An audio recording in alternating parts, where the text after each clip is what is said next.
नमस्कार श्रोते हो, इरा ब्लॉगिंग मराठी या यूट्यूब चॅनलवर सर्वांचे स्वागत. आजच्या व्हिडिओमध्ये आपण ऐकणार आहोत खेळ मांडला या कथेचा भाग 15वा. लेखिका संजना इंगळे. प्रमिला बाळाला अनाथाश्रमात नेते. तिथे तिची चौकशी केली जाते. बाळ कुठे सापडलं वगैरे जुजबी माहिती लिहून घेतली जाते. प्रमिला खोटं बोलून बाळाला तिथे हवाली करते. तिथे एक प्रेमळ आजीबाई होत्या. त्यांनी बाळाला जवळ घेतलं आणि प्रेमाने दूध पाजून झोपवून दिलं. प्रमिलाचा जीव नुसता कासावीस झालेला, पण त्या लोकांसमोर तिला ते दिसू द्यायचं नसतं, म्हणून ती आपले भाव लपवत घरी परतते. प्रमिलाच्या डोक्यात काहीतरी वेगळंच शिजत असतं. मानवला भेटून सत्य परिस्थिती सांगायची. या अवस्थेत आरोहीची आई मानवसोबत आरोहीचं लग्न लावून देईल आणि बाळाला त्या दोघांच्या हवाली करता येईल असं तिला वाटू लागलं. भावाची परवानगी घेऊन ती शहरात आली.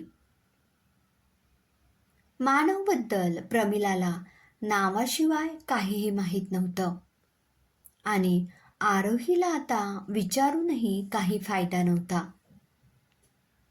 पण प्रमिलाने हिम्मत केली आणि मानवच्या शोधासाठी ती एकटी शहरात आली. शहरात आल्यानंतर तिने काहींना मानव नावाच्या एका माणसाची कंपनी आहे का म्हणून विचारलं. दुकानदार, स्टेशनवरची माणसं यांना तिने काही जुजबी माहिती विचारली. पण साधं आडनावही माहीत नसलेल्या मुलाला कुणालाही ओळखता आलं नाही. प्रमिला निराश होऊन एका दुकानाच्या पायरीवर बसते. तिथे एक स्त्री काहीशी खरेदी करत होती. एका पिशवीत तिने सगळं सामान घेतलं आणि ती पायऱ्या उतरू लागली. प्रमिला मध्ये बसलेली तिला दिसली नाही. तिचा पाय लागून ती प्रमिलावर पडली. सगळं सामान खाली पडलं आणि प्रमिलालाही धक्का लागून थोडं खरचटलं.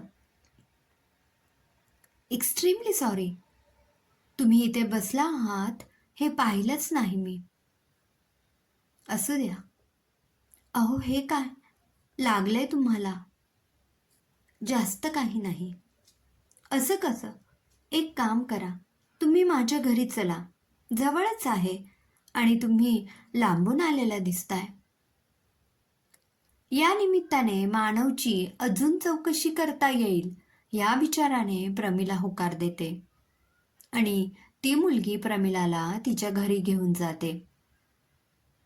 एका आलिशान बंगल्यात ती महिला आणि तिचा नवरा असे दोघेच राहत. नाव काय आपलं? प्रमिला. पैंजणपूरला असते. इथे शहरात काय काम काढलंत? प्रमिलाला ती मुलगी चांगली वाटते. त्यामुळे तिला सगळं सांगावं आणि तिची मदत घ्यावी असं तिला वाटतं. प्रमिला त्या महिलेला सगळं सांगून टाकते. माझा विश्वासच बसत नाहीये यावर. कुणाच्या आयुष्यात इतकं वाईट घडू शकतं? पण तुमचं मात्र कौतुक वाटतं मला. इतक्या लांबून येऊन तुम्ही तुमच्या मैत्रिणीसाठी सगळं करताय. मी हवी ती मदत करायला तयार आहे तुम्हाला. प्रमिलाला जरा बरं वाटतं. किमान या घरून तरी मानवपर्यंत पोहोचता येईल. तिसरी प्रमिलाला गेस्ट रूममध्ये आराम करायला लावते आणि तिच्या कुकला जेवणासाठी काय बनवायचं याची सूचना देते. दिवसभरात थकवा आल्याने प्रमिलाला झोप लागते. संध्याकाळी जाग आल्यावर एक नोकर तिला चहा आणून देतो. ती चहा घेऊन खाली येते.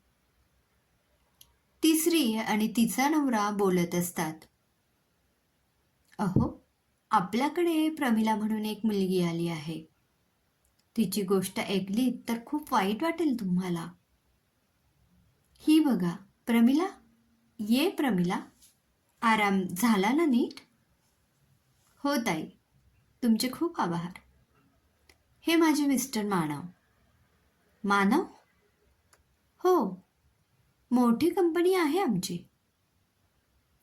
प्रमिलाला एकदम धक्का बसतो. पण हा तोच मानव आहे कशावरून? कशी माहिती काढणार? नमस्कार, कुठे आहे आपली कंपनी? इथून 4 किलोमीटरवर. इतक्यात एक सेल्समन दारापाशी येतो. एक्सक्यूज मी मॅडम, आम्हाला काहीही नकोय. प्लीज जा तुम्ही. ती स्त्री त्याला म्हणते, पण मानव तिला थांबवतो. अगं, सेल्समनला अशी वाईट वागणूक द्यायची नाही. अरे हो, विसरलेच. एकेकाळी कॉलेज प्रोजेक्ट म्हणून सेल्समन बनून तुम्ही घरोघरी गेला होतात ना, म्हणून. अगं हो, सेल्समनला कशी वागणूक दिली जाते आणि त्याला कसं वाटत असेल याची पुरेपूर जाणीव आहे मला. त्यामुळे वस्तू घेऊ नको, पण त्याच्याशी नम्रतेने बोल. मानव बायकोला सांगत होता आणि प्रमिलाची खात्री पटली. हाच तो मानव. आरोहीने या प्रसंगाबद्दल सांगितलेलं प्रमिलाला आठवतं. पण हे काय होऊन बसलं? मानवचं लग्न झालंय. आता ते मूल आरोही कोणत्या तोंडाने सांभाळणार? मानवकडे तरी कसं देणार? मानवला त्या बाळाबद्दल सांगितलं तर 3 आयुष्य उद्ध्वस्त होतील. आरोही, मानव आणि त्याची बायको. प्रमिलाने ठरवलेला सगळा प्लॅन फसतो. आता काय करायचं? बाळाची सोय कुठे लावायची? चल, मला आज ऑफिसला लवकर जायचं आहे. चॅरिटीसाठी काही लोक येतात. बघू त्यांना काही मदत करता येते का? थांबा, प्रमिला एकदम ओरडते आणि सर्वजण बघतात. म्हणजे मला एक सांगायचं आहे. बोला ना. आमच्या इथे एक अनाथाश्रम आहे. तिथे तुमच्यासारख्या प्रेमळ माणसांची गरज आहे. म्हणजे अगदीच डोनेशन नको, पण तिथे येऊन त्या मुलांना एकदा भेटून गेलात तरी खूप समाधान मिळेल तुम्हाला. प्रमिला एकदम प्लॅन बदलते आणि मानवला त्याच्या बाळापर्यंत कसं पोचवता येईल याचा मार्ग मोकळा करते. चालेल, आम्हाला पत्ता द्या, आम्ही नक्की येऊ. प्रमिला मानवला पत्ता देते. मानव तिथे येईल या आशेने प्रमिला काहीशी निर्धास्त होते. तिला माहीत होतं, बाप लेकीची दोर इतकी पोकळ नसते. बाप आपल्या लेकीला ओळखण्यात चूक करणार नाही. फक्त मानवला त्या आश्रमात पोहोचवण्याचं काम होणं महत्वाचं होतं. प्रमिला घरी परतते. सागर तिच्यासाठी आता स्थळ बघत असतो. एक सुयोग्य वर बघून तिचं लग्न लावून देण्यात येतं. लग्न होतं तसं प्रमिला मागच्या आठवणी पुसून टाकण्याचा प्रयत्न करते. एक नवीन आयुष्याची सुरुवात करते. आपल्या संसारात रंग भरत असते. या काळात तिचं आश्रमात जाणं होत नाही. पण बाळाची आठवण तिला मधून मधून परेशान करत असते. एकदा जाऊन यावं बाळाकडे असे तिला वाटत राहायचं. पण सासर आश्रमापासून बरंच दूर होतं. बरीच वर्षे अशीच लोटतात. एके दिवशी हिम्मत करून प्रमिला आश्रमात जाते. आरोहीच्या बाळाला कधी एकदा पाहते असं तिला झालेलं. तिथल्या आजीने प्रमिलाला बरोबर ओळखलं. पोरी, आलीस? फार वाट पाहिली तुझी. माझी? का? अनेक लेकरं सांभाळली मी. इथे सोडून जाणाऱ्या माणसांमध्ये जराही भाव नसतो. पण तू या बाळाला सोडलं ते मनावर दगड ठेवून. मी बरोबर ओळखलं होतं. प्रमिलाला तिथेच बांध फुटतो. काय सांगू आजी तुला? माझ्या मैत्रिणीचं लेकरू ते. तिच्या आयुष्याचा असा खेळ मांडला गेलाय ना, दुर्दैव सुद्धा ते पाहून रडेल इतका खेळ झालाय तिच्या आयुष्याचा. पोरी, काळजी करू नको. एक जोडपं घेऊन गेलं तिला. प्रमिला काळजीत पडते. कोणी नेलं तिला? मोठा श्रीमंत माणूस होता. तो आणि त्याची बायको आलेली. एक मुलगा होता त्यांना. या पोरीला पाहून त्या माणसाच्या मनात काय कालवा कालव झाली देव जाणे. सोडतच नव्हता तो त्या पोरीला.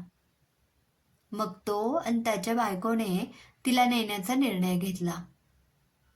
रीतसर दत्तक म्हणून घेतलं. प्रमिलाला लक्षात आलं, हा मानवच होता. प्रमिलाने मोबाईलमध्ये असलेला मानवचा फोटो दाखवत आजीला विचारलं, हाच का तो? वय, ह्योच होता. प्रमिला भरून पावते. शेवटी बाळाला तिच्या हक्काची घरी जागा मिळाली होती. सागर जुनं सगळं आठवून डोळे मिटून घेतो आणि फोनवर हे सगळं सांगत असलेल्या प्रमिलाचं फक्त ऐकत असतो. फ्लॅशबॅकमधून दोघेही बाहेर येतात. सागर, आठवतंय ना सगळं? काय होऊन बसलं होतं? एक समाधान आहे की लेक बापाच्या घरी सुखरूप आहे. पण दुःख याचं की तिला आईची माया करणारी हक्काची आई भूतकाळ विसरून बसलीये. आरोही आणि तिचा सामना झालेला तेव्हा आईचं मन बरोबर हेलावलं गेलेलं. आठवतंय का सागर?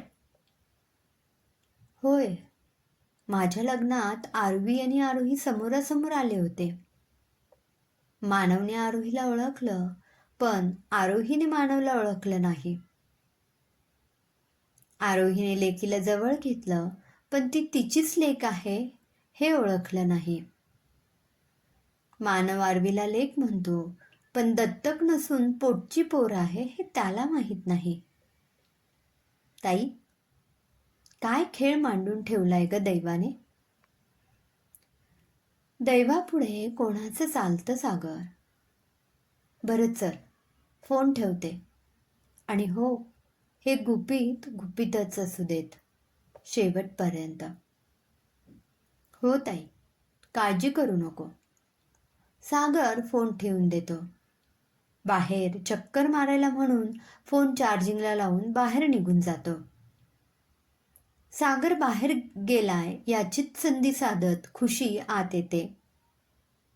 त्याचा मोबाईल घेते आणि तिने कॉल रेकॉर्डिंगचं सुरू केलेलं ऑप्शन ऑफ करते आणि सेव्ह झालेली रेकॉर्डिंगची ऑडिओ फाईल पटकन स्वतःच्या मोबाईलमध्ये घेते. क्रमशः. श्रोते हो, कसा वाटला कथेचा हा भाग कमेंटमध्ये नक्की कळवा. पुन्हा भेटूया कथेच्या पुढील भागात. धन्यवाद.